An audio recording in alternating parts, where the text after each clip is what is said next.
So now that we've learned a little bit about weaving, we are going to create our own looms. And to do that, we are going to use a piece of cardboard, normal piece of cardboard, and these two sticks that are pre-measured, the first one and the second one, and you can tell the first one is bigger than the second one. The first one is going to measure how long your tabs are going to be, and the second one is going to measure how wide they are going to be.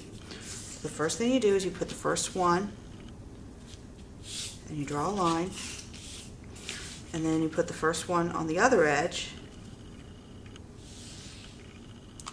and you draw a line.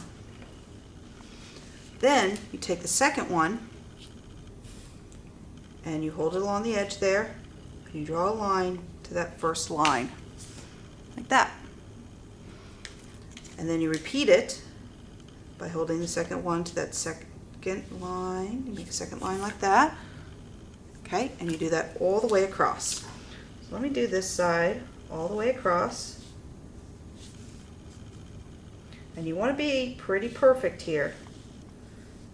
Line it up just right.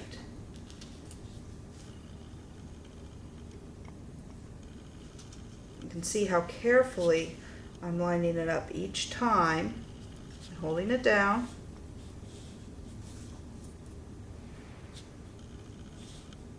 There we go. Then don't flip this around. Leave it like that. Do the second one. The next side.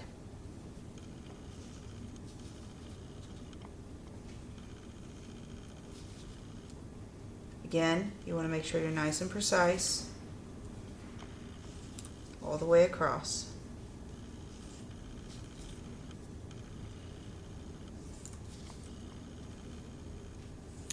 Just like that. That part's done. So turn your stick 1 and stick 2, turn those back in.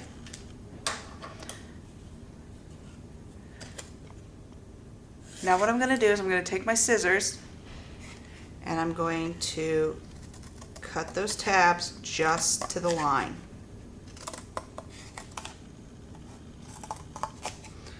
You can see I'm carefully cutting so that I don't cut beyond that first line. If you want to use the tips of your scissors, you can, but it's a lot harder to cut it.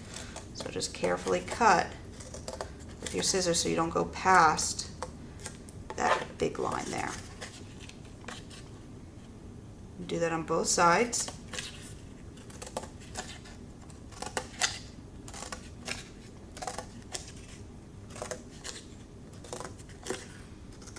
Okay, now you have a loom.